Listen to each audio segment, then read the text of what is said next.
نور على نور. السلام عليكم ورحمة الله وبركاته. الحمد لله رب العالمين، وصلى الله على نبينا محمد وعلى آله وأصحابه أجمعين، أما بعد. اللهم انفعنا بما علمتنا وعلمنا ما ينفعنا وزدنا علما يا رب العالمين. سبحانك لا علم لنا إلا ما علمتنا إنك أنت العليم الحكيم.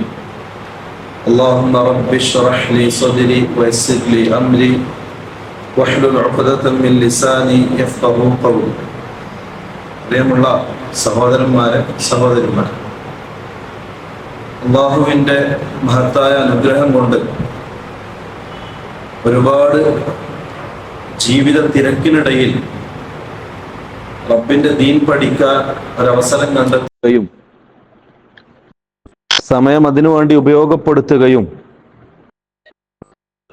ചെയ്യാൻ അള്ളാഹു നമുക്ക് തൗഫീഖ് നൽകി. അൽഹംദുലില്ലാഹ്.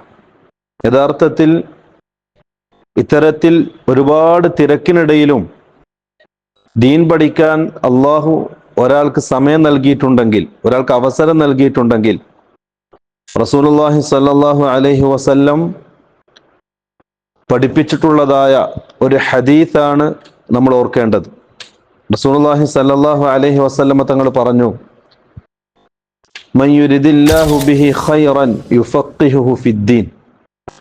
അല്ലാഹു സുബ്ഹാനഹു തആല ഒരാളിൽ ഖൈർ ഉദ്ദേശിച്ചാൽ, നന്മ ഉദ്ദേശിച്ചാൽ, ഖൈർ എന്ന് പറഞ്ഞാൽ നന്മ, ഗുണം, എന്തെങ്കിലും ഒരു സലാഹിയത്ത് ഒരാളുടെ ജീവിതത്തിൽ അള്ളാഹു ഉദ്ദേശിച്ചാൽ അയാൾക്ക് ഒരുപാട് സമ്പത്ത് നൽകും എന്നല്ല റസൂൽ പറഞ്ഞത്.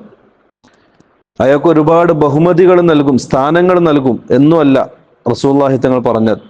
പിന്നെ റസൂലുള്ളാഹി സ്വല്ലല്ലാഹു അലൈഹി വസല്ലം തങ്ങൾ പറഞ്ഞു, അള്ളാഹു ഒരാൾക്ക് നന്മ ഉദ്ദേശിച്ചാൽ യുഫഖിഹുഹു ഫിദ്ദീൻ, ദീനിൽ പാണ്ഡിത്യം നൽകും, അറിവ് നൽകും. ദീനിന്റെ അറിവ് പഠിക്കാനുള്ള അവസരങ്ങൾ, സൗകര്യങ്ങൾ അള്ളാഹു സുബ്ഹാനഹു തആല അവൻ ഒരുക്കി കൊടുക്കുമെന്നുള്ളതാണ്.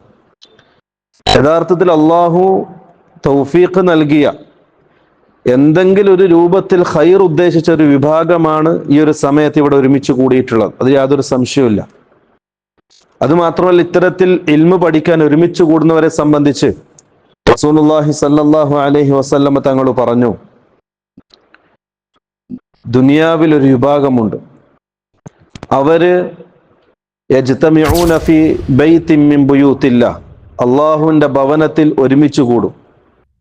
വയതദാറസൂനഹു ബൈനഹും, എന്നിട്ട് അവർ പരസ്പരം ഇൽമുകൾ ചർച്ച ചെയ്യും. ഇൽമു എന്ന് പറഞ്ഞാൽ അള്ളാഹിനെ സംബന്ധിച്ചുള്ള അറിവ്, റസൂലുള്ളാഹി തങ്ങളെ സംബന്ധിച്ചുള്ള അറിവ്, ദീനിന്റെ നിയമങ്ങളെ സംബന്ധിച്ചുള്ള അറിവ്. ഇത്തരത്തിൽ ഇൽമു ചർച്ച ചെയ്യുകയും അത് പഠിക്കുകയും ചെയ്യും.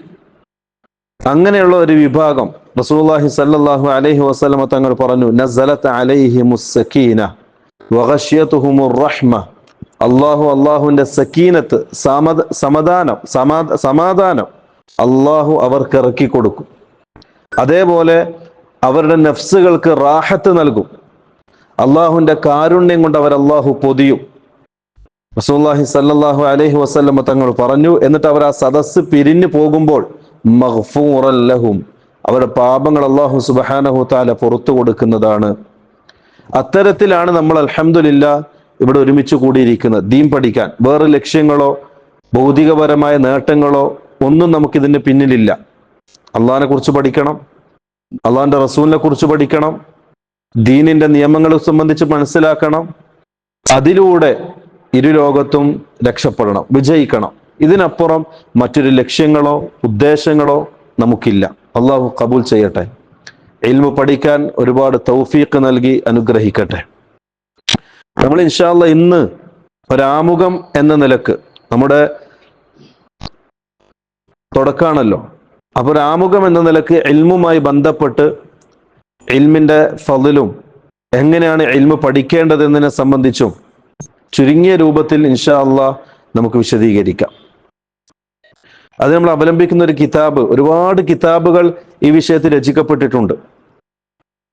നമ്മൾ ഈ ചുരുങ്ങിയ ഒരു കിതാബ് എന്നല്ല, ഒരു 60 അല്ലെങ്കിൽ 55 പേജ് മാത്രം അടങ്ങിയിട്ടുള്ള ഈ കാര്യങ്ങളൊക്കെ ചുരുക്കി വിശദീകരിക്കുന്ന ഒരു കിതാബ് അബ്ദുൽ അസീസ് റയീസിന്റെ ഒരു കിതാബാണ് മുഹിമ്മാത്തും ഫീ തലബിൽ ഇൽം എന്ന് പറയുന്ന ഒരു ചെറിയ ഗ്രന്ഥം. അതിനെ അവലംബപ്പെടുത്തിയിട്ടാണ് ഇൻഷാ അള്ളാഹ് നമ്മൾ ചില കാര്യങ്ങൾ ഇവിടെ സംസാരിക്കുന്നത്. അതിനാദ്യമേ നമ്മൾ മനസ്സിലാക്കേണ്ടത് എന്താണ് ഇൽമ്, അറിവ് എന്ന് പറഞ്ഞാൽ എന്താണ്? നമ്മളൊക്കെ പഠിക്കുന്നവരാണ്, വിദ്യാർത്ഥികളാണ്, ഒരുപാട് പഠിക്കുന്നവരാണ്. യഥാർത്ഥത്തിൽ അറിവ് ഇൽമ് എന്ന് പറഞ്ഞാൽ എന്താണ്? ഖുർആനിലും ഹദീസിലൊക്കെ ഇൽമിനെ സംബന്ധിച്ച് ഒരുപാട് വന്നിട്ടുണ്ട്. ഖുർആനിലും ഹദീസിലുമായി വന്നിട്ടുള്ള ഇൽമ് അതെന്ത് ഇൽമാണ്, അത് എന്തിനെ സംബന്ധിച്ചാണ് റസൂൽ സൂചിപ്പിച്ചത് നമ്മൾ ആദ്യം മനസ്സിലാക്കണം. ഇൽമ് എന്ന് പറഞ്ഞാൽ മഹാനായ ഇബ്നുൽ ഖയ്യിം റഹിമഹുല്ല പറഞ്ഞതുപോലെ അൽ ഇൽമു ഖാല അല്ലാഹു വഖാല റസൂലു ഖാല സഹാബത്തു ഹും ദവുൽ ഇർഫാനി. ഇബ്നുൽ ഖയ്യിം റഹിമഹുല്ല പറയാണ് ഇൽമ് എന്ന് പറഞ്ഞാൽ ഖാല അല്ലാഹ്, അല്ലാഹു പറഞ്ഞതാണ്, വഖാല റസൂലുള്ളാഹ്, അല്ലാഹുവിന്റെ റസൂല് പറഞ്ഞതാണ്, അതേപോലെ വഅസ്സഹാബത്തു റസൂലില്ലാഹ്, അല്ലാഹുവിന്റെ റസൂലിന്റെ സഹാബാക്കൾ പറഞ്ഞതാണ്. ഇത് മൂന്നാണ് ഇൽമ്. അല്ലാഹ് പറഞ്ഞത്, അല്ലാഹുവിന്റെ റസൂല് പറഞ്ഞത്, അത് സഹാബാക്കൾ കാണിച്ചു തന്നത്. ഫഹ്മു സഹാബ എന്ന് പറയും അല്ലെ? ഒരു ഖുർആനും ഹദീസും നമ്മൾ എങ്ങനെയാ മനസ്സിലാക്കുക? നമ്മുടെ ഈ കുറഞ്ഞ ബുദ്ധി കൊണ്ട് ഖുർആനിന്റെ എല്ലാ നിയമങ്ങളും മനസ്സിലാക്കാൻ നമ്മളെ കൊണ്ട് സാധിക്കും. അതേപോലെ ഹദീസ് വ്യത്യസ്ത സന്ദർഭങ്ങളിൽ റസൂലുള്ളാഹി സ്വല്ലല്ലാഹു അലൈഹി വസല്ലം പറഞ്ഞിട്ടുള്ള ഹദീസുകൾ, ഈ ഹദീസിനെ നമ്മുടെ ഈ കേവലം ചെറിയ ബുദ്ധി കൊണ്ട് ചിന്തിച്ച് മനസ്സിലാക്കാൻ നമ്മളെ കൊണ്ട് പറ്റിയെന്ന് വരില്ല. നമ്മൾ എന്ത് ചെയ്യും? നമ്മുടെ ഇഷ്ടത്തിനനുസരിച്ച്, നമുക്ക് തോന്നുന്നതനുസരിച്ച്, നമ്മുടെ ബുദ്ധി അനുസരിച്ച് നമുക്ക് വിധി പറയാൻ പറ്റുമോ? ഇല്ല. മറിച്ച് നമ്മൾ സഹാബാക്കളുടെ ജീവിതത്തിലേക്ക് നോക്കും. ഈ ഖുർആനും ഈ ഹദീസും സഹാബാക്കൾ എങ്ങനെ മനസ്സിലാക്കി, അതാണ് നമ്മുടെ അടിസ്ഥാനം. നമ്മുടെ അടിസ്ഥാനം അതാണ്. ഒന്ന് ഖുർആൻ, രണ്ട് സുന്നത്ത്. ഇതെല്ലാവരും അംഗീകരിച്ച കാര്യമാണ്. ഇന്ന് ഭൂമി ലോകത്ത് ജീവിക്കുന്ന മുസ്ലിമീങ്ങൾ എല്ലാവരും പറയും അവരുടെ അടിസ്ഥാനം ഖുർആനും സുന്നത്തും. ഇല്ലേ? ശ്രദ്ധിച്ചിട്ടില്ലേ? എല്ലാവരും പറയാം എന്താ? ഖുർആനും സുന്നത്തും. എല്ലാ തോന്നിവാസം ചെയ്യാനും തെളിവെന്താ? ഖുർആനും സുന്നത്തും. അല്ലേ? നല്ല ചെയ്യാൻ എന്താ തെളിവ്? ഖുർആനും സുന്നത്തും. നമ്മളിപ്പോ ചിന്തിച്ചിട്ടുണ്ട് എന്തുകൊണ്ടാണ് ഇങ്ങനെ എന്നുള്ളത്. ഇവിടെയാണ് തിരിച്ചറിയേണ്ടത്. ഖുർആനും സുന്നത്തും ശരി, അത് തന്നെയാണ് അടിസ്ഥാനം. എല്ലാവരുടെ അടിസ്ഥാനം അത് തന്നെയാണ്. പക്ഷെ നമ്മൾ എങ്ങനെ മനസ്സിലാക്കും, അവിടെയാണ് പാളിപ്പോയത്. ഖുർആനും സുന്നത്തും നമ്മൾ എങ്ങനെ വിലയിരുത്തണം, നമ്മൾ എങ്ങനെ മനസ്സിലാക്കണം? നമ്മുടെ കേവല ബുദ്ധി കൊണ്ട് ചിന്തിച്ചാൽ മാത്രം മതിയോ? അതല്ല, ആധുനിക കാലഘട്ടത്തിലെ സയൻസ് എന്താണോ പറയുന്നത് അതനുസരിച്ച് മനസ്സിലാക്കാൻ മതിയോ? നമ്മുടെ ഈ കാലഘട്ടത്തിനനുസരിച്ച് എങ്ങനെയാണോ നമുക്ക് ചിന്തിക്കാൻ പറ്റുന്നത് അതേപോലെ ചിന്തിച്ചാൽ മതിയോ? ഇല്ല. ഇവിടെയാണ് ജനങ്ങൾ വിഭിന്നമാകുന്നത്, വ്യത്യസ്തമാകുന്നത്. യഥാർത്ഥത്തിൽ നമ്മൾ ചെയ്യേണ്ടത് ഖുർആനും സുന്നത്തും ആധാരമാക്കി സഹാബാക്കൾ എങ്ങനെയാണോ കാണിച്ചത് അതേപോലെ ചെയ്യാം. അതാണ് ഫഹ്മു സഹാബ, മൻഹജു സലഫ് എന്ന് പറയുന്നത്. അതാണ് നമ്മുടെ അടിസ്ഥാനം. അവിടെ നിന്നുകൊണ്ട് വേണം നമ്മൾ ഖുർആനും സുന്നത്തും പഠിക്കാൻ. ആ മൻഹജു സലഫ് എന്ന് വിട്ടുപോയാൽ, സഹാബാക്കൾ ചിന്തിക്കാത്തത്, സഹാബാക്കൾ ചെയ്യാത്തത് നമ്മൾ ചെയ്താൽ നമ്മൾ ആ മാർഗത്തിൽ തെറ്റി. ഖുർആനും സുന്നത്തും കൊണ്ട് എന്താണോ ലക്ഷ്യം വെച്ചത് അതിൽ നമ്മൾ തെറ്റും. അത് തീർച്ചയാണ്. കാരണം സഹാബാക്കൾ ഖുർആനും സുന്നത്തും ഇറങ്ങുന്നത് കണ്ടവരാണ്, വഹി ഇറങ്ങുന്നത് നേരിട്ട് കണ്ടവരാണ്. ഒരായത്ത് മഹാനായ ഇബ്നു അബ്ബാസ് റളിയല്ലാഹു അൻഹു പറഞ്ഞു, പരിശുദ്ധ ഖുർആനിലെ ഓരോ ആയത്തും എവിടെയാണ് എപ്പോഴാണ് അത് ഇറങ്ങിയത് എന്ന് എനിക്കറിയാം എന്ന്.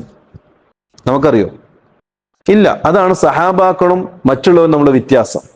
സഹാബാക്കൾ നേരിട്ട് കണ്ടതാണ് എങ്ങനെയാണ് വഹി ഇറങ്ങുന്നത്, എവിടെ വെച്ച് ഇറങ്ങുന്നത്. അതേപോലെ റസൂലുള്ളാഹി തങ്ങളുടെ ഹദീസുകളും നേരിട്ട് കാണുന്നതിനേക്കാൾ വലിയ പരിജ്ഞാനം, അറിവ് വേറെ ഉണ്ടോ? ഇല്ല. അപ്പൊ ആ ഖുർആനും സുന്നത്തും സഹാബാക്കൾ എങ്ങനെ മനസ്സിലാക്കിയോ അതേപോലെ മനസ്സിലാക്കലാണ് യഥാർത്ഥ ഇൽം. എല്ലാവർക്കും തോന്നിവാസം ചെയ്യാൻ തെളിവ് ഖുർആനായിരിക്കും. ഇല്ലേ? കണ്ടിട്ടില്ലേ? ജബ്ബാർ മാഷിനും തെളിവ് ഖുർആനാണ്, ഡോക്ടർ ആരിഫിനും തെളിവ് ഖുർആനാണ്. പക്ഷെ എന്തുകൊണ്ട് അവർ പിഴച്ചുപോയി? അവർ മനസ്സിലാക്കേണ്ടതുപോലെ മനസ്സിലാക്കിയില്ല. എങ്ങനെ മനസ്സിലാക്കണം? അത് ഫഹ്മു സഹാബ, സഹാബാക്കൾ മനസ്സിലാക്കിയതുപോലെ. അതാണ് നമ്മൾ പറയാൻ കാരണം. ഇൽമു എന്ന് പറഞ്ഞാൽ അൽ ഇൽമു ഖാല അല്ലാഹ് വഖാല റസൂലുള്ളാഹ് വഖാല സഹാബത്ത് വഹും ദവുൽ ഇർഫാനി. അവരാണ് യഥാർത്ഥത്തിൽ ഖുർആനും സുന്നത്തും മനസ്സിലാക്കിയവർ. ആ സഹാബാക്കളെ ഫോളോ ചെയ്താലേ ഖുർആനും സുന്നത്തും എങ്ങനെ മനസ്സിലാക്കണോ അങ്ങനെ മനസ്സിലാക്കാൻ നമ്മളെ കൊണ്ട് സാധിക്കുകയുള്ളൂ. അതിനാണ് മൻഹജു സലഫ് എന്ന് പറയുന്നത്, മുൻഗാമികളുടെ മാർഗം എന്നാണ് എൻ്റെ അർത്ഥം. മുൻഗാമികളുടെ മാർഗം. ഈ സഹാബാക്കളുടെ ഫഹ്മനുസരിച്ചല്ലാതെ ഖുർആൻ സുന്നത്ത് മനസ്സിലാക്കിയാൽ അവൻ പിഴച്ചു പോകുന്ന കാര്യം ഒരു സംശയമില്ല, തെറ്റിപ്പോവും, ഉറപ്പ്, ഒരു സംശയമില്ല. കാരണം സഹാബാക്കളെ പോലെ ദീൻ പഠിച്ച വേറെ ആരുമില്ല. അപ്പൊ ഇൽമ് എന്ന് പറഞ്ഞാൽ, നമ്മളിപ്പോ പഠിക്കാൻ പോകുന്ന ഇൽമ് എന്ന് പറഞ്ഞാൽ അള്ളാഹു പറഞ്ഞത്, അള്ളാഹിന്റെ റസൂല് പറഞ്ഞത്, സഹാബാക്കൾ എങ്ങനെയാണോ ഇതെന്ന് മനസ്സിലാക്കിയത്, അതാണ് ഇൽമ് എന്നുകൊണ്ട് അർത്ഥമാക്കുന്നത്. ചുരുക്കി പറഞ്ഞ ഖുർആനിലും സുന്നത്തിലും എവിടെയൊക്കെ ഇൽമിനെ സംബന്ധിച്ച് പറയുന്നുണ്ടോ അതിന്റെ ഉദ്ദേശം ഇതാണ്, ഈ ഇൽമാണ്, ഈ അറിവാണ്. ഇനി രണ്ടാമത്തെ കാര്യം, ഇൽമ് പഠിക്കുന്നതിന്റെ വിധി എന്താണ്, ഹുക്ം എന്താണ്? ഇൽമ് പഠിക്കുന്നതിന്റെ ഹുക്ം എന്താ അറിയോ? ദീനിയായ ഇൽമ് പഠിക്കുന്നതിന്റെ ഹുക്ം എന്താ? എന്താ ഫാദർ, എന്താ ഹുക്ം? എന്താ ഹുക്ം എന്ന് പറഞ്ഞാൽ മനസ്സിലായില്ലേ? നിസ്കാരം വാജിബല്ലേ, സകാത്ത് വാജിബല്ലേ, നോമ്പ് വാജിബാണ്. അതേപോലെ ഇൽമ് പഠിക്കൽ ഇബാദത്താണ്, സംശയമില്ലല്ലോ. ഇബാദത്താണെങ്കിൽ അതിനെന്ത് വേണം? ഒരു ഹുക്മ് വേണം, വേണ്ടേ? ഹുക്കുമില്ലാത്ത ഇബാദത്തുണ്ടോ? ഒന്നുകിൽ വാജിബ്, അല്ലെങ്കിൽ സുന്നത്ത്, അല്ലെങ്കിൽ കറാഹത്ത്, അല്ലെങ്കിൽ ഹറാം, ഏതെങ്കിലും ഒന്ന് വേണം. അപ്പൊ ഇൽമ് പഠിക്കുന്നതിന് ഹുക്ം എന്താ? വാജിബ്, സംശയമില്ലല്ലോ.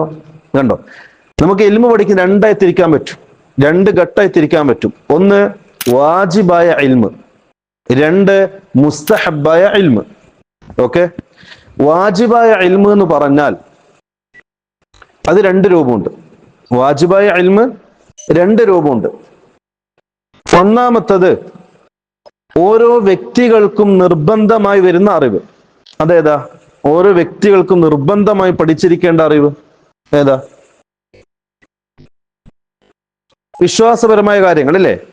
വിശ്വാസപരമായ കാര്യങ്ങൾ നിർബന്ധമായി ഓരോരുത്തരും പഠിച്ചിരിക്കണം. നിന്റെ ആദർശം എന്താ? നിന്റെ ഈമാൻ എന്താ? നിന്റെ ഇസ്ലാം എന്താ എന്ന് ചോദിച്ചാൽ നമുക്ക് പറയാൻ പറ്റണം, അല്ലേ? അള്ളാഹിനെ സംബന്ധിച്ച് ചോദിച്ചാൽ പറയാൻ അറിയില്ലെങ്കിൽ പിന്നെ മുസ്ലിം എന്ന് പറയോ? ഇല്ല. റസൂലുള്ളാഹി തങ്ങളെ സംബന്ധിച്ച് ചോദിച്ചാൽ ആ റസൂലുള്ളാഹി തങ്ങളുടെ പേര്, ഉപ്പാരെ പേര്, ഉപ്പപ്പാരെ പേര്, അതിന്റെ അപ്പുറം ഒരാളെ പേര് പറയാൻ പറഞ്ഞാൽ ഈ ഒരു കാലഘട്ടത്തിൽ ജീവിക്കുന്ന ഒരു മുസ്ലിം എന്ന് പറയപ്പെടുന്നതിന് പറയാൻ പറ്റുമോ? ഇല്ല. പിന്നെന്താ അർത്ഥമുള്ള ജീവിതത്തിൽ? അപ്പൊ ഇൽമ് എന്ന് പറഞ്ഞാൽ, വാജിബായ ഇൽമ് എന്ന് പറഞ്ഞാൽ വിശ്വാസപരമായി നിർബന്ധമായും ഓരോ വിശ്വാസിയും അറിഞ്ഞിരിക്കേണ്ട അറിവ്, അള്ളാഹിനെ സംബന്ധിച്ച് ഇഅ്തിഖാദിയ, വിശ്വാസപരമായ കാര്യങ്ങൾ. കാരണം എന്താ വെച്ചാല് വിശ്വാസം തെറ്റിയാൽ നമ്മളെന്താവും? ഈമാനിന്ന് പുറത്തു പോകും, ഇസ്ലാമിന്ന് പുറത്തു പോകും. ഇസ്ലാമിന്ന് പുറത്തു പോയാൽ നരകത്തിലായിരിക്കും. ചെറിയൊരു ഉദാഹരണം പറയാം, പെട്ടെന്ന് മനസ്സിലാവും. ചെറിയൊരു ഉദാഹരണം, ഷെയ്ഖ് മുഹമ്മദ് ഇബ്ൻ അബ്ദുൽ വഹാബ് റഹിമഹുല്ലാ ഒരു കിതാബ് എഴുതി, ചെറിയൊരു കിതാബ്. ആ കിതാബിന്റെ പേര് നവാഖിദുൽ ഇസ്ലാം എന്നാണ്. നവാഖിദുൽ ഇസ്ലാം എന്ന് പറഞ്ഞാൽ പണ്ട് മദ്രസയിൽ പഠിച്ചിട്ടുണ്ടാവും, നവാഖിദുൽ വുളു, വുളു മുറിയുന്ന കാര്യങ്ങൾ, അല്ലേ? അതേപോലെ നവാഖിദുൽ ഇസ്ലാം, ഇസ്ലാം മുറിഞ്ഞു പോകുന്ന കാര്യങ്ങൾ. ഇസ്ലാം മുറിഞ്ഞു പോയ എന്താ നമ്മുടെ അവസ്ഥ? ഒരു മുസ്ലിം വുളു രണ്ടാമത് വുളു ചെയ്താൽ പ്രശ്നമല്ല. ഇസ്ലാം മുറിഞ്ഞു പോയാലോ എന്തൊരു അവസ്ഥ? ഇസ്ലാം മുറിഞ്ഞു പോയാൽ പിന്നെ കാലാകാലം നരകത്തിലാണ്. അപ്പൊ ഇസ്ലാം മുറിഞ്ഞു പോകുന്ന 10 കാര്യങ്ങൾ ഷെയ്ഖ് ഒരു കിതാബ് രേഖപ്പെടുത്തി, ചെറിയ കിതാബ്, 8 or 7 പേജ് മാത്രമേ ഉള്ളൂ. ആ കിതാബില് അദ്ദേഹം ഒന്നാമതായി പറഞ്ഞത് ഷിർക്കാണ്.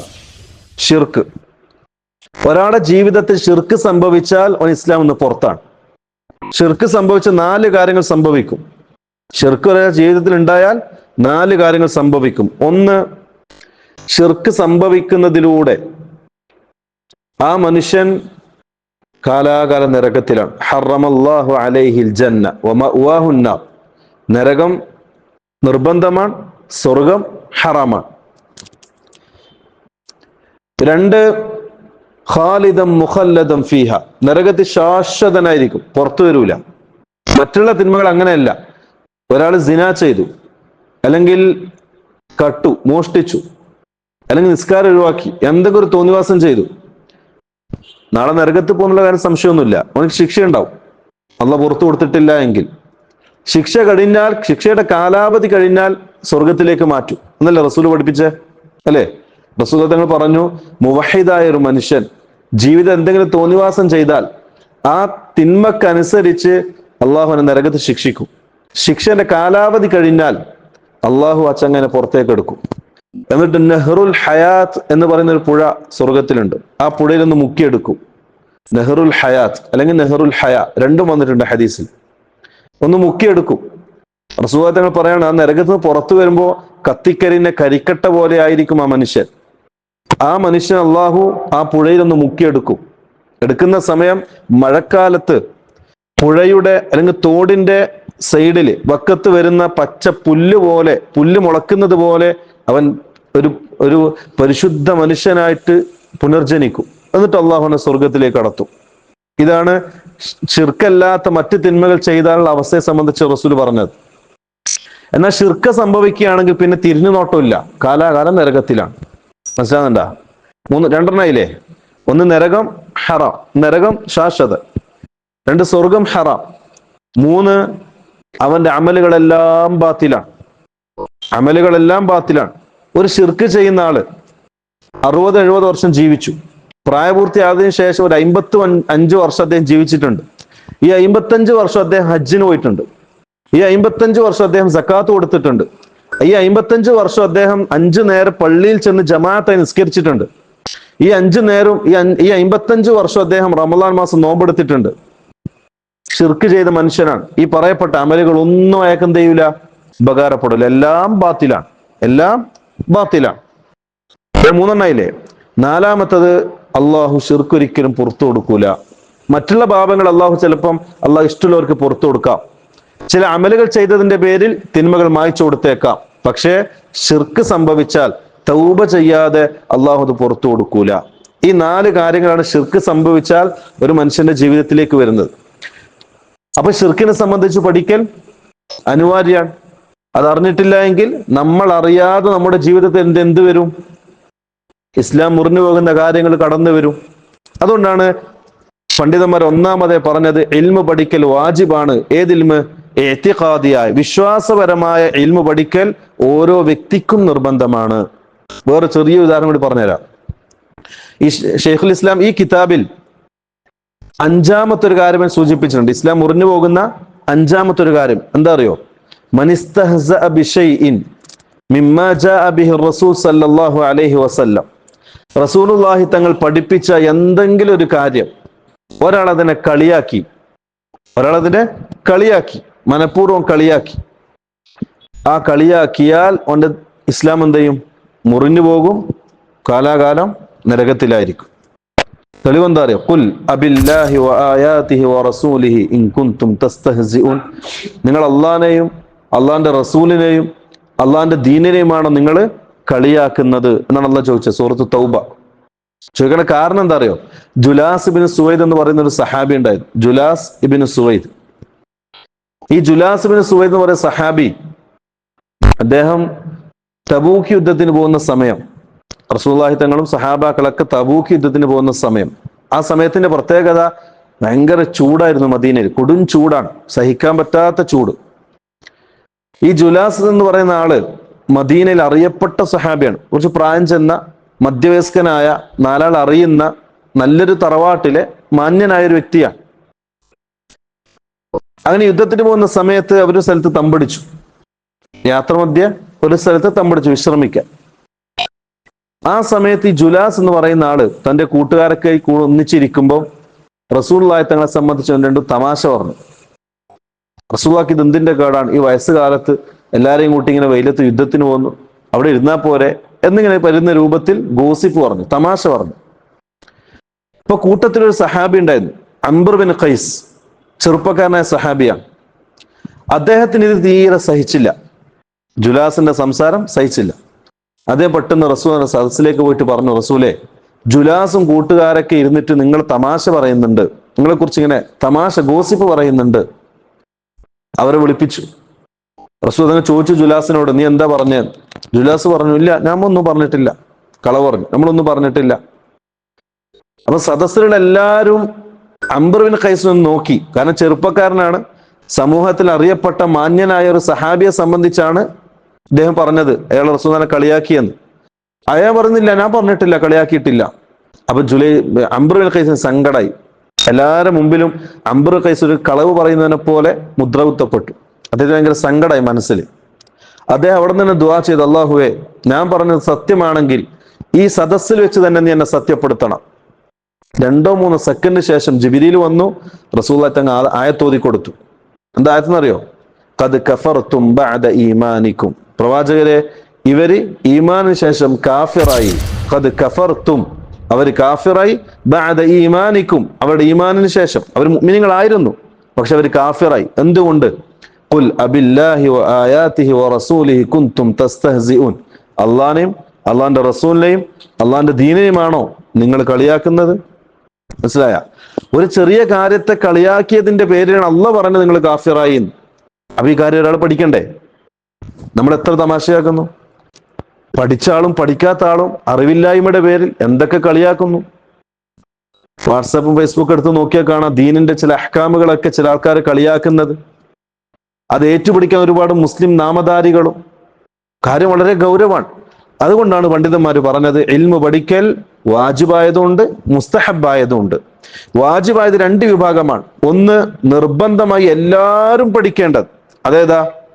ഇഅ്തിഖാദിയ, വിശ്വാസപരമായ കാര്യങ്ങൾ.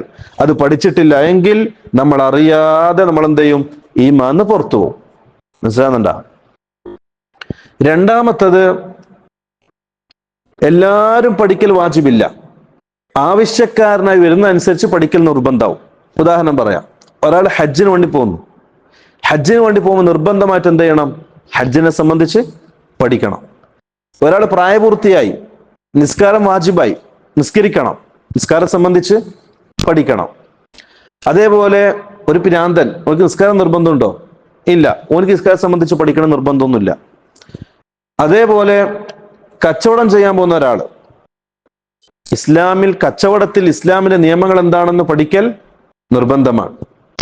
കല്യാണം കഴിക്കാൻ പോകുന്ന ഒരാൾ, കല്യാണവുമായി ബന്ധപ്പെട്ട് ഇസ്ലാമിന്റെ നിയമങ്ങൾ എന്താണ് പഠിക്കൽ വാജിബാണ്.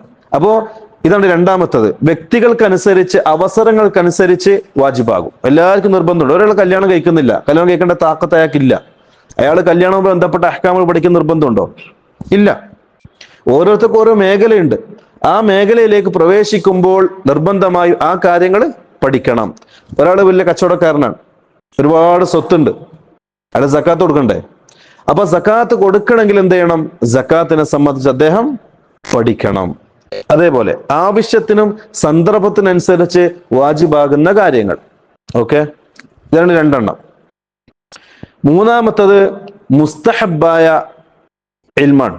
മുസ്തഹബായ ഇൽമ്. ഈ ഫർള് കഴിച്ച് ബാക്കിയുള്ളതൊക്കെ എന്താണ്? മുസ്തഹബാണ്. ഏതുപോലെ ഇപ്പം ഒരു ഉദാഹരണം പറഞ്ഞുതരാം. ഒരാള് ആലിമുകൾ എന്ന് പറയപ്പെടുന്നവരാരാ? ദീനിന്റെ എല്ലാ ശാഖകളും പഠിക്കുന്നവരാണ്. എല്ലാ ശാഖയും. അവിടെ കിതാബു സ്വലാത്ത്, നിസ്കാരവുമായി ബന്ധപ്പെട്ട കാര്യങ്ങളുണ്ടാവും. കിതാബു സക്കാത്ത്, സക്കാത്തുമായി ബന്ധപ്പെട്ടത്. കിതാബുൽ ഹജ്ജ്, ഹജ്ജുമായി ബന്ധപ്പെട്ടത്. കിതാബു സിയാം, നോമ്പുമായി ബന്ധപ്പെട്ടത്. കിതാബു ത്വഹാറ, വുളു, കുളി, ഇതുമായി ബന്ധപ്പെട്ട കാര്യങ്ങൾ. അതേപോലെ കിതാബുൽ ബുയൂ, കച്ചവടവുമായി ബന്ധപ്പെട്ട കാര്യങ്ങൾ. കിതാബുൽ ഉസ്ര, കുടുംബപരമായി ബന്ധപ്പെട്ട കാര്യങ്ങൾ. കിതാബുൽ ജിഹാദ്, ജിഹാദുമായി ബന്ധപ്പെട്ട കാര്യങ്ങൾ. കിതാബുൽ ഹുദൂദ് വൽ ജിനായാത്ത്, അക്രമവും അതിന്റെ ശിക്ഷാവിധികളും സംബന്ധിച്ച കാര്യങ്ങൾ. കിതാബുൽ ഹജ്ജ്, ഹജ്ജുമായി ബന്ധപ്പെട്ട കാര്യങ്ങൾ. ഇങ്ങനെ എല്ലാ മേഖലയും പഠിക്കുന്നവർക്കാണ് പണ്ഡിതന്മാർ എന്ന് പറയാം. അപ്പോൾ എല്ലാവർക്കും ഫർളായതും ഉണ്ട്, അതിന്റെ കൂടെ മുസ്തഹബായതും ഉണ്ട്. മനസ്സിലാകുന്നുണ്ടോ? അപ്പം ചില ആൾക്കാർ ദീൻ പഠിക്കാൻ വേണ്ടി മാറിയിരിക്കും, വേറൊന്നിനും മുഷഗുലാകാതെ. ഭൗതികപരമായ ഇൽമില്ല, അതുപോലെ തന്നെ മറ്റു കാര്യങ്ങളില്ല. ദീൻ പഠിക്കുക, അത് പ്രചരിപ്പിക്കുക, അതിന്റെ ദഅവത്തിന്റെ മേഖല ഏറ്റെടുക്കുക, പ്രബോധകനാകുക. അവർക്ക് ഫർളും ഉണ്ട്, അതിന്റെ കൂടെ മുസ്തഹബും ഉണ്ട്. നമ്മളെ പോലത്തെ ആൾക്കാർ, നമ്മൾ ചെയ്യുന്നത്, നമുക്ക് വേറെ പ്രൊഫഷണൽ ഉണ്ട്, വേറെ ജോലിയുണ്ട്. അതിനിടയിൽ നമുക്ക് ആവശ്യമായി വരുന്ന കാര്യങ്ങൾ, അഖീദ എല്ലാവർക്കും വാജിബാണ്. അതിന് പുറമെ നമുക്ക് ആവശ്യം വരുന്ന കാര്യങ്ങളൊക്കെ പഠിക്കുക. അപ്പൊ ഇതാണ് ഇൽമിന്റെ 3 കാറ്റഗറി. 1, എല്ലാവർക്കും വാജിബായത്. 2, അവസ്ഥകൾക്കനുസരിച്ച് വാജിബായത്. 3, ഈ പറയപ്പെട്ട കാര്യത്തിന് അപ്പുറം പഠിക്കുന്ന മുസ്തഹബായത്. മനസ്സിലാകുന്നുണ്ടോ? ഇനി നമ്മൾ മനസ്സിലാക്കേണ്ടത് റസൂലുള്ളാഹി സ്വല്ലല്ലാഹു അലൈഹി വസല്ലം ഇൽമിന് നൽകിയിട്ടുള്ള ഫദ്ലിനെ സംബന്ധിച്ചാണ്. ഇൽമ് എന്ന് പറഞ്ഞാൽ ഒരുപാട് ഫദ്ലുള്ള കാര്യമാണ്. ഫദ്ൽ എന്ന് പറഞ്ഞാൽ ശ്രേഷ്ഠതയുള്ളതാണ്. സാധാ ഭൗതികപരമായ ഒരു അറിവ് പഠിക്കുന്നത് പോലെയല്ല ഷർഇന്റെ അറിവ്, ഇൽമ് പഠിക്കൽ. അവർക്ക് ചില സ്ഥാനങ്ങളുണ്ട്, ചില മഹത്വങ്ങളുണ്ട്. ഒന്നാമത് റസൂലുള്ളാഹി സ്വല്ലല്ലാഹു അലൈഹി വസല്ലമ തങ്ങൾ പറഞ്ഞു, കുൻ ആലിമൻ, നീ ഒരു പണ്ഡിതനാവുക, ദീനി വിദ്യാഭ്യാസമുള്ള, ദീന അറിവിലുള്ള ഒരു പണ്ഡിതനാകുക. അതുമല്ലെങ്കിൽ ഔ മുതഅല്ലിമൻ, അല്ലെങ്കിൽ ദീൻ പഠിക്കുന്ന ആളാവുക. ഒന്നുകിൽ ആലിമാകുക, അല്ലെങ്കിൽ ദീൻ പഠിക്കുന്ന ആളാകുക. ഔ മുസ്തമിഅൻ, അതിനും പറ്റുന്നില്ല എങ്കിൽ ഈ ഇൽമു പഠിച്ച പണ്ഡിതന്മാരെയും അത് പഠിക്കുന്ന മുതഅല്ലിമീങ്ങളെയും ശ്രദ്ധിച്ച് കേൾക്കുന്ന കേൾവിക്കാരനെങ്കിലും നീ ആകുക. അല്ലെ, ദർസുകളും പ്രസംഗങ്ങളും ഖുതുബകളൊക്കെ ശ്രദ്ധിച്ച് കേട്ട് മനസ്സിലാക്കുന്ന ഒരാളെങ്കിലും നീ ആവുക. അതിനും സാധിക്കുന്നില്ല എങ്കിൽ വകുൻ മുഹിബ്ബൻ ലഹുമ, നീ അതിനെ ഇഷ്ടപ്പെടുന്ന ആളെങ്കിലും ആകുക. പണ്ഡിതന്മാരെ, ദീൻ പഠിക്കുന്നവരെ, ദീനിനെ, ഇൽമിനെ ഇഷ്ടപ്പെടുന്ന ഇൽമിന്റെ മുഹിബ്ബായി നീ മാറുക. വലാ തകുൻ ഖാമിസ, ഇതല്ലാത്ത അഞ്ചാമതൊരാള് നീ ആകാൻ പാടില്ല. അത് വഴികേടായിരിക്കും. ഒന്നെങ്കിൽ ആലിമാകുക, അല്ലെങ്കിൽ പഠിക്കുന്നവരാകുക, അതല്ലെങ്കിൽ ഇവർ രണ്ടുപേരും ശ്രദ്ധിച്ച് കേൾക്കുന്നവരാകുക. അതും സാധിക്കുന്നില്ലെങ്കിൽ അയാൾക്ക് ബുദ്ധിയില്ല, പഠിക്കേണ്ട കഴിവില്ല, ശേഷിയില്ല. അങ്ങനെയാണെങ്കിൽ ഇൽമു പഠിക്കുന്ന, അത് പ്രബോധനം ചെയ്യുന്ന, അതുപോലെ അത് പഠിപ്പിക്കുന്ന, അതിനെ നിങ്ങൾ സ്നേഹിക്കുക, ഇഷ്ടപ്പെടുക. ഇതല്ലാത്ത അഞ്ചാമതൊന്ന് നീ ആകാൻ പാടില്ല. അങ്ങനെ ആയാൽ അത് അശ്രദ്ധമായിരിക്കും. ദുനിയാവ് ജീവിതത്തിൽ ഒരു ദീനുണ്ടാവൂല, എല്ലാ ബന്ധങ്ങളും വിച്ഛേദിക്കപ്പെടും. ദുനിയാവിൽ കന്നുകാലികളെ പോലെ ജീവിക്കും, പരലോകത്ത് ഖസ്റ ദുനിയ വൽ ആഖിറ, തീരാ നഷ്ടത്തിലും ആയിരിക്കും. അപ്പൊ നിങ്ങൾ അഞ്ചാമതൊരു വിഭാഗം ആകാൻ പാടില്ല. ഈ പറയപ്പെട്ട നാലാലൊന്ന് നിങ്ങൾ നിർബന്ധമായും ആകണം. ഇനി ഇൽമിന് ഒരുപാട് ഫദ്ലുകൾ പറയപ്പെട്ടിട്ടുണ്ട്, ശ്രേഷ്ഠതകൾ. അതിൽ ഒന്ന് രണ്ട് മൂന്നെണ്ണം നമുക്ക് സൂചിപ്പിക്കാം. ഒന്ന്, പരിശുദ്ധ ഖുർആനിൽ അല്ലാഹു സുബ്ഹാനഹു തആല പറയാണ്, ഷഹിദല്ലാഹു അന്നഹു ലാ ഇലാഹ ഇല്ലാ ഹുവ വൽ മലായിക വ ഉലുൽ ഇൽമി ഖായിമൻ ബിൽ ഖിസ്. ഈ ആയത്ത് ശരിക്കും അല്ലാഹു തൗഹീദിനെ സംബന്ധിച്ചാണ് പറയുന്നത്, അല്ലേ? തൗഹീദിനെ സംബന്ധിച്ച് ഷഹിദല്ലാഹു, അല്ലാഹു സാക്ഷ്യം വഹിച്ചിരിക്കുന്നു.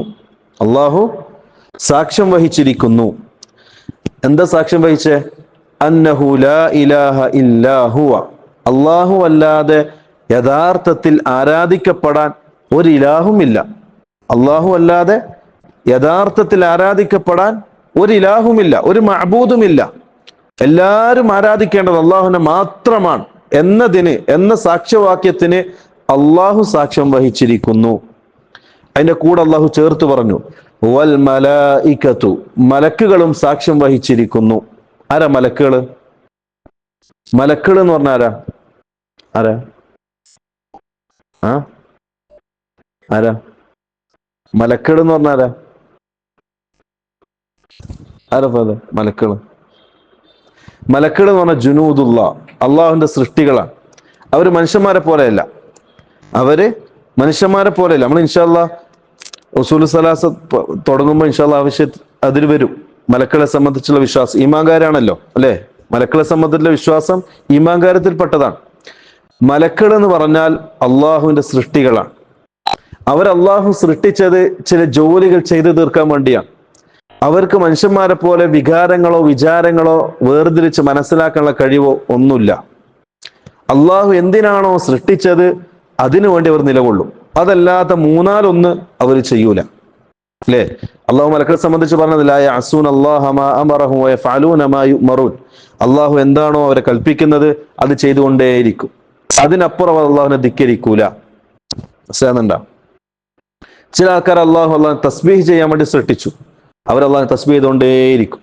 ചില ആൾക്കാർ അള്ളാഹുനെ സുജൂദ് ചെയ്യാൻ വേണ്ടി സൃഷ്ടിച്ചു, അവർ സുജൂദ് ചെയ്തുകൊണ്ടേയിരിക്കും. ആ ഹദീസിൽ കാണാം, റസൂലുള്ളാഹി സ്വല്ലല്ലാഹു അലൈഹി വസല്ലം തങ്ങൾ പറയാണ്, ആകാശത്ത് ഒരു കാല് ചവിട്ടേണ്ട സ്ഥലം പോലും ബാക്കിയില്ല, എല്ലാ മലക്കളും സുജൂദിലാണ് അള്ളാഹിന്റെ മുമ്പിൽ. അതിനോട് അള്ളാഹു ചില ആൾക്കാർ സൃഷ്ടിച്ചിട്ടുണ്ട്. ചില ആൾക്കാരുടെ മനുഷ്യനുമായി ബന്ധപ്പെട്ട മറ്റു മഖ്ലൂക്കുമായി ബന്ധപ്പെട്ട അമലുകൾ ഏൽപ്പിക്കാൻ വേണ്ടി സൃഷ്ടിക്കും, അല്ലേ? റൂഹിനെ പിടിക്കാൻ മലക്കുൽ മൗത്തിന്, അതേപോലെ തന്നെ മഴ വർഷിപ്പിക്കാൻ. ആരെയാ പഠിച്ചിട്ടില്ലേ മദ്രസില്? മിക്കായിൽ പഠിച്ചില്ലേ? വഹി കൊടുക്കാൻ, പ്രവാചകമാർക്ക് വഹി ഇറക്കാൻ ആരാ? ജിബ്രീൽ. അങ്ങനെ വ്യത്യസ്ത മലക്കുകൾ അള്ളാഹു മനുഷ്യനുമായി ബന്ധപ്പെട്ട ജോലികൾ ഏൽപ്പിച്ചിട്ടുണ്ട്. കിതാബത്തിന്റെ മലക്ക്, അല്ലേ? ഖബറിൽ ചോദ്യം ചെയ്യുന്ന മലക്ക്, അതേപോലെ സ്വർഗം കാക്കുന്ന മലക്ക്, നരകം കാക്കുന്ന മലക്ക്. ഇതിനൊക്കെ അള്ളാഹു ഓരോ മലക്കുകൾ സൃഷ്ടിച്ചിട്ടുണ്ട്, ഓരോ വിഭാഗത്തിന്. ഇവരാണ് മലക്ക്. ആ മലക്കുകളും അള്ളാഹു മാത്രമേ യഥാർത്ഥത്തിൽ ആരാധിക്കപ്പെടാൻ അർഹനായിട്ടുള്ളൂ എന്ന സാക്ഷ്യവാക്യത്തിന് സാക്ഷ്യം വഹിച്ചിരിക്കുന്നു. അള്ളാഹ് പറയാണ്. മൂന്നാമതായി അള്ളാഹു ഇതിന്റെ കൂടെ ചേർത്ത് പറഞ്ഞു, അള്ളാഹിന്റെ കൂടെ, അള്ളാഹിന്റെ മലക്കുകളുടെ കൂടെ, പിന്നെ അവരെ കൂടെ അള്ളാഹു ചേർത്ത് പറഞ്ഞത് വ ഉലുൽ ഇൽമി, ഇൽമിന്റെ ആൾക്കാർ. ഇൽമു എന്ന് പറഞ്ഞാൽ എന്താ? മുമ്പ് പറഞ്ഞു. ഇൽമു എന്ന് പറഞ്ഞാൽ ഖാല അല്ലാഹ് വഖാല റസൂലുള്ളാഹ് വഖാല സഹാബ. ഇതാണ് ഇൽമ്. ആ ഇൽമ് പഠിച്ച ഇൽമിന്റെ ആൾക്കാരും അള്ളാഹു മാത്രമേ യഥാർത്ഥത്തിൽ ആരാധിക്കപ്പെടാൻ അർഹനായിട്ടുള്ളൂ എന്നതിന് സാക്ഷ്യം വഹിച്ചിരിക്കുന്നു. മനസ്സിലായ? മൂന്ന് കൂട്ടരാണ്. അള്ളാഹു, അള്ളാഹിന്റെ കൂടെ മലക്കുകൾ. ആ മലക്കുകളുടെ കൂടെ അള്ളാഹു ചേർത്ത് പറഞ്ഞത് ദീൻ പഠിച്ച ആലിമീങ്ങളെയാണ്, ദീൻ പഠിക്കുന്ന മുതഅല്ലിമീങ്ങളെയാണ്, അല്ലേ? ദീൻ പഠിച്ചവരെയും അള്ളാഹു അതിന്റെ കൂടെ ചേർത്ത് പറഞ്ഞു. ഇതിനേക്കാൾ വലിയൊരു ഫضല് വേറെ കിട്ടാനുണ്ടാ?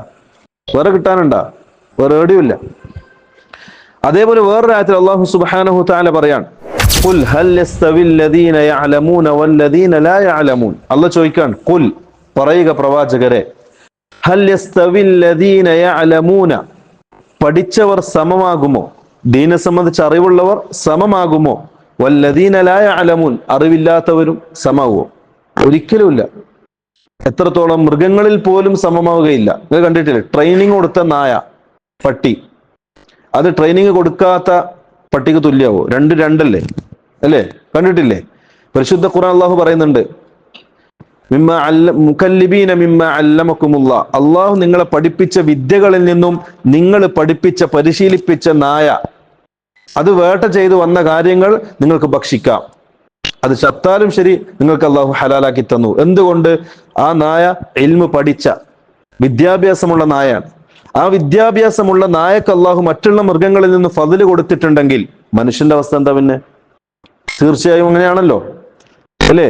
അപ്പൊ മൃഗങ്ങൾക്ക് പരസ്പരം, മൃഗങ്ങൾക്കിടയിൽ പോലും പരിശീലിപ്പിക്കപ്പെട്ടതും പരിശീലിപ്പിക്കപ്പെടാത്തതിനുമിടയിൽ വ്യത്യാസമുണ്ടെങ്കിൽ, പ്രത്യേകിച്ച് അതിനേക്കാൾ ഉത്കൃഷ്ടരായ മനുഷ്യരിൽ അള്ളാഹിനെ സംബന്ധിച്ച് പഠിച്ചവരും പഠിക്കാത്തവരും ഒരിക്കലും സമമാവുകയില്ല. ഇവിടെ ചോദ്യമാണ്, ഹൽ യസ്തവിൽ ലദീന, സമമാകുമോ? യഥാർത്ഥ ആ ചോദ്യം എന്താണ്? പണ്ഡിതന്മാര് പറയാറുള്ളത് പിന്നെ ഇസ്തിഫ്ഹാം ഇൻകാരി എന്ന് പറഞ്ഞാൽ നിരാകരിക്കാൻ, ഇല്ല സമാകൂല എന്ന് പറയാൻ വേണ്ടിയിട്ടാണ്. ചിലപ്പോൾ നമ്മൾ ഈ പ്രയോഗങ്ങൾ കാണുന്നില്ലേ? പിന്നെ ചോദ്യമായിരിക്കും, പക്ഷെ ഉദ്ദേശം എന്താണ്? ഞങ്ങളെ കൊണ്ട് പറ്റൂല എന്നാണ്. അള്ളാഹ് ചോദിച്ചില്ലേ, ഖുർആനെ പോലത്തെ ഒരു ഖുർആൻ നിങ്ങൾ കൊണ്ടുവരാൻ പറ്റുമോ? പറ്റുന്നതുകൊണ്ടാണ് അള്ളാഹ് ചോദിച്ചത്? അല്ല, നിങ്ങൾക്ക് പറ്റൂല. അത് പറയിക്കാൻ വേണ്ടിയാണ് ആ ചോദ്യം. അതിന് പറയാ ഇസ്തിഫ്ഹാം ഇൻകാരി എന്നാണ് പറയാ. ആ ചോദ്യം അള്ളാഹോട് ചോദിക്കുന്നത്. നിങ്ങളുടെ കൂട്ടത്തിൽ ഇൽമു പഠിച്ചവർ, അത് അള്ളാഹിനെ സംബന്ധിച്ചും റസൂലിനെ സംബന്ധിച്ചും നിങ്ങൾ പഠിച്ചവർ പഠിക്കാത്തവർ ഒരിക്കലും ആരാവൂല, സമമാകൂല. അള്ളാഹ് നൽകുന്ന സർട്ടിഫിക്കറ്റ് ആണ് ദീൻ പഠിച്ച ആൾക്കാർക്ക്. വേറൊരു ആയത്തും കൂടി കാണാം. അള്ളാഹ് പറയാണ്, ബൽ ഹുവ ആയാതും ബയ്യിനാതും ഫീ സുദൂരിൽ ലദീന ഊതുൽ ഇൽം. അള്ളാഹു ഇൽമിനെ സംബന്ധിച്ച് പറയാണ്. ഇൽമ് എന്ന് പറഞ്ഞാൽ അത് അള്ളാഹുവിന്റെ നൂറാണ്. റസൂൽ ഇമാം ഷാഫിഈ റഹ്മഹുല്ലാഹ്, അദ്ദേഹത്തിന്റെ ഉസ്താദ് വക്കീഅ, ഇമാം വക്കീഇനോട് ഒരു പരാതി പറഞ്ഞു. ഉസ്താദ്, എനിക്ക് പഠിക്കാൻ പറ്റുന്നില്ല, ഇൽമു പഠിക്കാൻ പറ്റുന്നില്ല, പെട്ടെന്ന് മറന്നു പോകുന്നു. ഖുർആൻ ഹിഫ്ളാക്കുന്നു, മറന്നു പോകും. ഹദീസുകൾ പഠിക്കുന്നു, മറന്നു പോകും. മറന്നുപോയാൽ പിന്നെ ഇൽമു പഠിക്കാൻ പറ്റുമോ? ഇല്ല. നിങ്ങൾ പഠിക്കുന്നതാണെങ്കിലും ഭൗതികപരമായി ഇൽമു പഠിച്ച ഒരാൾ അത് മറന്നുപോയാൽ പിന്നെ കൊണ്ട് പ്രയോജനം ഉണ്ടാ? ഇല്ല. അങ്ങനെ പരാതി പറഞ്ഞപ്പോ ഷാഫി റഹ്മത്തുൽ ഉസ്താദ് വക്കീ റഹ്മഹുല്ലാ അദ്ദേഹം പറഞ്ഞു കൊടുത്തു, മോനെ, ഇൽമു എന്ന് പറഞ്ഞാൽ ഫഇന്നൽ ഇൽമ നൂറുല്ലാഹ്, അത് അള്ളാഹുവിന്റെ ഒരു പ്രകാശമാണ്. അത് ലാ യുഅതാ ലിആസി, അള്ളാഹുവിനെ ധിക്കരിക്കുന്ന മനസ്സുകൾക്ക് അള്ളാഹു എന്ത് ചെയ്യൂല? ആ ഇൽമു കൊടുക്കൂല. അള്ളാഹുവിനെ ധിക്കരിക്കുന്ന മനസ്സിൽ അള്ളാഹു ആ ഇൽമ, അള്ളാഹിന്റെ പ്രകാശത്തെ അള്ളാഹു വെക്കൂല. മോശപ്പെട്ട സ്ഥലത്ത് അള്ളാഹുവിന്റെ പ്രകാശം ഉണ്ടാകൂല. അതുകൊണ്ട് നീ എന്ത് ചെയ്യണം? നിന്റെ മനസ്സിനെ നന്നാക്കണം, ജീവിതം നന്നാക്കണം. എങ്കിൽ മാത്രമേ നിനക്ക് അള്ളാഹിന്റെ നൂറ് ഹൃദയത്തിൽ കൊണ്ട് നടക്കാൻ പറ്റൂ. ഖുർആനും ഖുർആന്റെ ഇൽമും അത് നൂറാണ്, പ്രകാശമാണ്. അത് നിന്റെ നെഞ്ചിലേറ്റ് നടക്കണമെങ്കിൽ നീ എന്ത് ചെയ്യണം? നിന്റെ ജീവിതത്തെ നന്നാക്കണം, അതിനുവേണ്ടി ഒരുക്കണം. ഷാഫി കൊടുത്ത ഷാഫിക്ക് അദ്ദേഹം ഉസ്താദ് കൊടുത്ത വസിയത്താണ് ഇമാം വഖീ റഹ്മഹുല്ലാ. അപ്പൊ പറഞ്ഞു വന്നത്, അള്ളാഹു പറയാൻ ഇൽമ് എന്നുള്ളത് അത് ഇൽമ് നൽകപ്പെട്ടവരുടെ ഹൃദയത്തിലുള്ള അള്ളാഹുന്റെ ദൃഷ്ടാന്തമാണ് ഇൽമ് എന്നുള്ളത്. ഞാൻ ആലോചിച്ചിട്ടുണ്ട് എപ്പോഴെങ്കിലും? ഇമാം നവവി റഹ്മഹുല്ല അദ്ദേഹം 45-ാമത്തെ വയസ്സിലാണ് മരണപ്പെടുന്നത്. 45-ാമത്തെ വയസ്സിൽ 45-ാമത്തെ വയസ്സ് 45 വയസ്സ് പ്രായമുള്ള ഇമാം നവവി റഹ്മഹുല്ല എഴുതിയ കിതാബുകൾ, അദ്ദേഹത്തിന്റെ കിതാബുകൾ, പുസ്തകങ്ങൾ നമ്മൾ 80 വർഷം ഇരുന്ന് വായിച്ചാലും തീരാത്ത കിതാബുകളുണ്ട്. ആലോചിച്ച് നോക്കിയേ, ഈ ഒരു കാലഘട്ടത്തിൽ, ഈ ഒരു ഇത്രയും സൗകര്യങ്ങളുള്ള ഈ ഒരു കാലഘട്ടത്തിൽ 80 വർഷം നമ്മൾ ഇരുന്ന് വായിച്ചാൽ പോലും തീരാത്തത്ര കിതാബ് ഇമാം നബവി റഹ്മഹുല്ല രേഖപ്പെടുത്തിയിട്ടുണ്ട്. എപ്പോ? ഏത് കാലഘട്ടത്തില്? കമ്പ്യൂട്ടർ ഉണ്ടെന്ന് എഴുതാനുള്ള സൗകര്യങ്ങളുണ്ടാ? ഒന്നുമില്ലാത്തൊരു കാലഘട്ടത്തിൽ അദ്ദേഹം എഴുതി കൂട്ടിയതാണ്. 45 വയസ്സിൽ അദ്ദേഹം മരണപ്പെടുന്നത്. ഏകദേശം നോക്കിയാൽ പ്രായപൂർത്തി 15 വയസ്സ് ഒഴിവാക്ക്. 45 15 പോയി ബാക്കി എത്രയാ? വെറും അത്ര വയസ്സ് മാത്രമേ ഉള്ളൂ. ആ 30 വയസ്സ് അദ്ദേഹം എഴുതി കൂട്ടിയത് 80 വർഷം നമ്മൾ ഇരുന്ന് വായിച്ചാൽ പോലും തീരാത്തത്ര കിതാബുകളാണ്. അതാണ് അള്ളാഹുവിന്റെ ദൃഷ്ടാന്തം എന്ന് പറയുന്നത്. ഷെയ്ഖുൽ ഇസ്ലാം ഇബ്നു തൈമിയ മജ്മുഉൽ ഫതാവ ലിഷെയ്ഖുൽ ഇസ്ലാം ഇബ്നു തൈമിയ കണ്ടിട്ടുണ്ടാ? നെറ്റിൽ അടിച്ചു നോക്കിയാൽ മതി. ഇത്രയുണ്ട് കിതാബ്, 25 വാള്യങ്ങളുണ്ട്. ഒരു വാള്യം ഇത്രയുണ്ട്. പ്രിന്റ് അനുസരിച്ച് മാറും, ചിലപ്പോൾ 45 വാള്യങ്ങൾ വരെ ഉണ്ട്. ഷെയ്ഖുൽ ഇസ്ലാം ഇബ്നു തൈമിയ റഹ്മത്തുള്ളാഹി നൽകിയ ഫത്വകളാണ്, അദ്ദേഹത്തിന്റെ ഇൽമാണ് ഒരു കിതാബ്. അങ്ങനെ എത്ര എത്ര കിതാബുകൾ. അതുപോട്ടെ, മുൻഗാമികളോട് ആധുനിക കാലഘട്ടത്തിൽ ഷെയ്ഖ് ഇബ്നു തൈമിയ റഹ്മഹുല്ല മദീനയിലെ യൂണിവേഴ്സിറ്റിയിൽ ഒരു ലൈബ്രറിയിൽ ഒരു ഭാഗമുണ്ട്. ആ ഭാഗം മക്തബത്തു ഷെയ്ഖ് ഇബ്നു ഉസൈമി റഹ്മഹുല്ല, അദ്ദേഹത്തിന്റെ കിതാബുകൾ മാത്രം. ഈ പകുതി പള്ളി വരെ ഉണ്ടാവും അദ്ദേഹത്തിന്റെ കിതാബുകൾ മാത്രം ഒരുമിച്ച് കൂട്ടിയത്. അദ്ദേഹം എത്രാമത്തെ വയസ്സിലാണ് മരണപ്പെടുന്നത്? 71-ാമത്തെ വയസ്സ്. പ്രായപൂർത്തി 15 വയസ്സ് വിട്. അതിനുശേഷം ഇൽമു പഠിച്ച അദ്ദേഹത്തിന്റെ പഠന കാലഘട്ടം ഒരു 25 വയസ്സ് ഒഴിവാക്ക്. ബാക്കിയുള്ള 50 വർഷം കൊണ്ട് അദ്ദേഹം നേടിയെടുത്ത ഇൽമുകളാണ് ആ കാണുന്നതൊക്കെ. അത് അള്ളാഹുന്റെ ദൃഷ്ടാന്താണ്, അള്ളാഹുവിന്റെ നൂറാണ്, ആയത്താണ്. ആ ദൃഷ്ടാന്തം അള്ളാഹു ഒളിപ്പിച്ചു വെച്ചത് ഇൽമു നൽകപ്പെട്ടവരുടെ ഹൃദയത്തിലാണ് എന്ന് മനസ്സിലായി. അപ്പം ഇൽമു നൽകപ്പെട്ട ഒരാളും ഇൽമു നൽകപ്പെടാത്ത ഒരാളും ഒരിക്കലും എന്ത് ചെയ്യൂല? സമമാകൂല എന്നർത്ഥം. അതാണ് ദീനിന്റെ ഇൽമിന്റെ പ്രത്യേകത. അതേപോലെ തന്നെ വേറൊരു ഫദ്ൽ അള്ളാഹു സുബ്ഹാനഹു വ തആല പരിശുദ്ധ ഖുർആനിൽ പറയാണ്. പരിശുദ്ധ ഖുർആനിൽ അള്ളാഹു ഒരുപാട് ഉപമകൾ വിശദീകരിക്കുന്നുണ്ട് അല്ലേ? ഒരുപാട് ഉപമകൾ, മിസാലുകൾ, എക്സാമ്പിൾ ഇങ്ങനെ പറയുന്നുണ്ട്, ഒരുപാടുണ്ട്.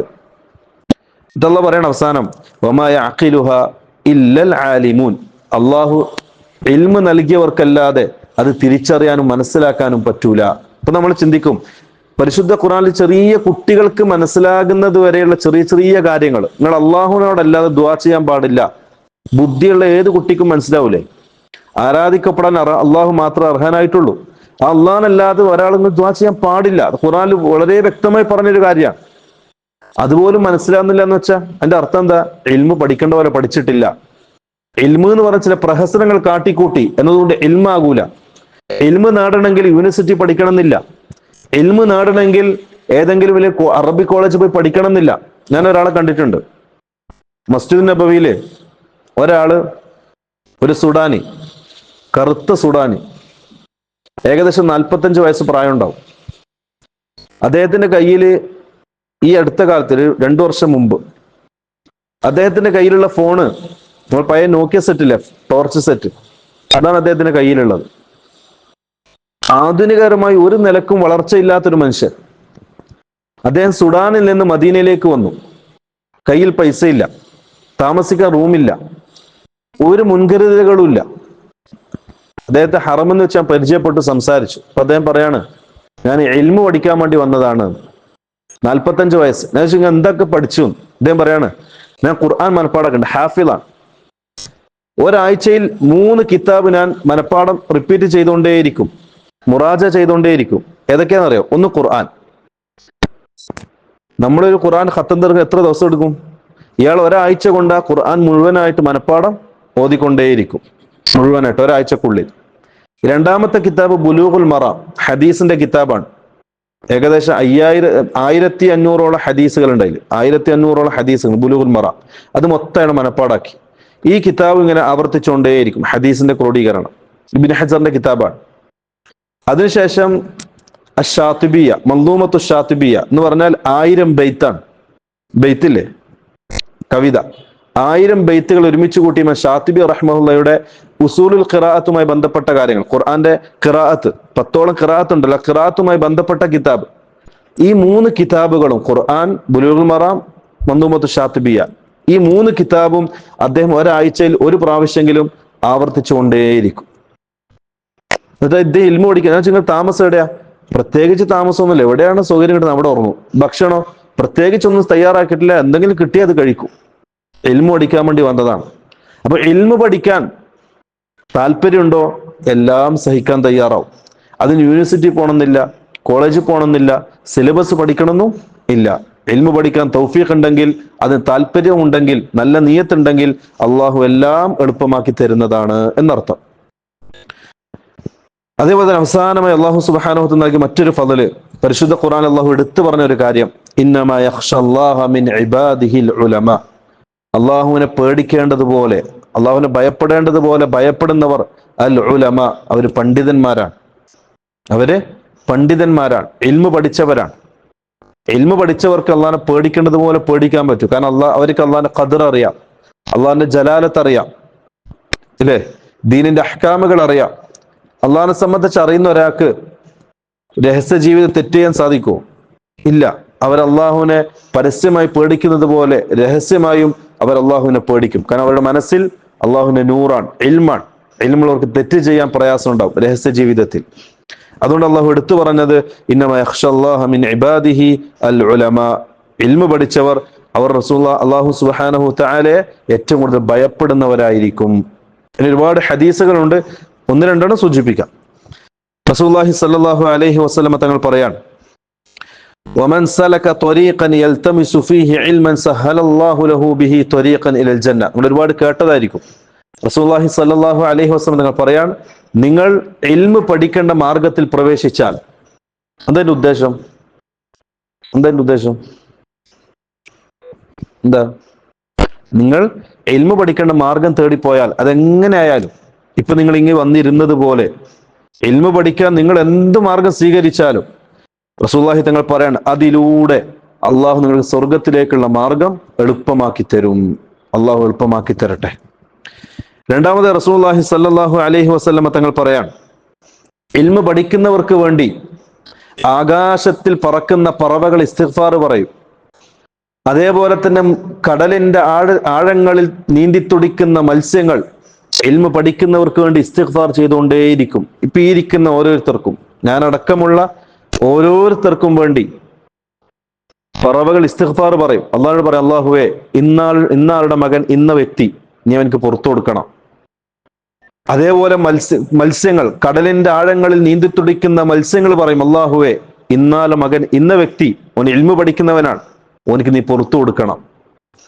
അതേപോലെ റസൂലുള്ളാഹി തങ്ങൾ പറഞ്ഞു, കാട്ടിൽ വലിയ പാറകൾക്കടിയിൽ ചെറിയ മാളങ്ങളിൽ അരിച്ചിറങ്ങുന്ന ചെറിയ ചെറിയ ഉറുമ്പുകൾ, ആ ഉറുമ്പ് വരെ ഇൽമു പഠിക്കുന്നവനോട് ഇസ്തിഗ്ഫാർ ചെയ്തുകൊണ്ടേയിരിക്കും. നിങ്ങൾ ആലോചിച്ച് നോക്കിയാൽ നമുക്ക് കിട്ടുന്ന ഫضല്. ഈ ഇരിക്കുന്ന ഓരോരുത്തർക്ക് സംബന്ധിച്ച റസൂൽ പറഞ്ഞു, നിങ്ങൾക്ക് ഈ പറയപ്പെട്ട കാര്യങ്ങളൊക്കെ ഇസ്തിഗ്ഫാർ പറയും, പാപമോചനം തേടും. അതിന്റെ കൂടെ റസൂൽ പറഞ്ഞു, മലക്കുകൾ അവർക്ക് വേണ്ടി ദുആ ചെയ്യും. മലക്കുകൾ അവരുടെ ചിറകുകൾ അവർക്ക് വേണ്ടി വിരിച്ചു കൊടുക്കും. തുല്ലാബുൽ ഇൽമിന്റെ തൃപ്തിക്ക് വേണ്ടി മലക്കുകൾ അവരുടെ ചിറകുകൾ അവർക്ക് വിരിച്ചു കൊടുക്കും. റസൂലുള്ളാഹി സ്വല്ലല്ലാഹു അലൈഹി വസല്ലം തങ്ങൾ പറഞ്ഞു, അത്തരത്തിൽ ഇൽമു പഠിക്കുന്ന സദസ്സിൽ നിന്ന് ഒരാൾ പിരിഞ്ഞു പോകുമ്പോൾ റസൂലുള്ളാഹി സ്വല്ലല്ലാഹു അലൈഹി വസല്ലം തങ്ങൾ പറയാം, അള്ളാഹു പറയും, മഗ്ഫൂറൻ ലക്കും, നിങ്ങളുടെ പാപങ്ങളൊക്കെ ഇതാ പുറത്തു വന്നിട്ടുണ്ട്, സുരക്ഷിതമായി പോവുക, നിങ്ങൾ ഇൽമു പഠിക്കുക എന്ന് റസൂലുള്ളാഹി സ്വല്ലല്ലാഹു അലൈഹി വസല്ലം തങ്ങൾ പഠിപ്പിക്കുക. അങ്ങനെ ഒട്ടനവധി ഫضലുകൾ ഈ വിഷയത്തിൽ വന്നിട്ടുണ്ട്. ഇൻഷാ അല്ലാഹ് ഇനി അടുത്ത ക്ലാസ്സിൽ നമുക്ക് ഇൽമു പഠിക്കുന്ന ചില ആദാബുകൾ, മര്യാദകൾ, ഇത് ഇൽമിന്റെ ഫضലാണ്, എന്താണ് ഇൽമെന്നും പിന്നെ ഇൽമു പഠിച്ചാൽ കിട്ടുന്ന ഗുണങ്ങളും. ഇനി ഇൻഷാ അല്ലാഹ് അടുത്ത ക്ലാസ്സിൽ നമ്മൾ പഠിക്കുന്നത് ഇൽമിന്റെ മര്യാദകൾ, ആദാബുകൾ. എല്ലാത്തിനും അതിന്റെ ചിട്ടകളുണ്ട്. ഇസ്ലാമിൽ എല്ലാത്തിനും ചിട്ടകളുണ്ട്. നിസ്കരിക്കുന്ന ചിട്ടയുണ്ട്, സകാത്ത് ചിട്ടയുണ്ട്, അതേപോലെ ഇൽമു പഠിക്കുന്നതിനും ഒരു ചിട്ടയുണ്ട്, മര്യാദയുണ്ട്, അദബുണ്ട്, റൂൾസ് ഉണ്ട്. അതാണ് ഇൻഷാ അല്ലാഹ് നമ്മൾ അടുത്ത ക്ലാസ്സിൽ പഠിക്കുക. അല്ലാഹു സുബ്ഹാനഹു തആല നമ്മുടെ ഒരുമിച്ച് കൂടലിൽ ബർക്കത്ത് നൽകി അനുഗ്രഹിക്കട്ടെ. നമ്മുടെ സമയത്തിലും ആരോഗ്യത്തിലും അറിവിലും അല്ലാഹു ഒരുപാട് ബർക്കത്ത് നൽകി അനുഗ്രഹിക്കട്ടെ. ഹാദാ വല്ലാഹു അഅലം വസല്ലല്ലാഹു അലാ നബിയിനാ മുഹമ്മദിൻ വഅലാ ആലിഹി വഅസ്ഹാബിഹി അജ്മഈൻ. അസ്സലാമു അലൈക്കും വറഹ്മത്തുള്ളാഹി വബറകാതുഹു.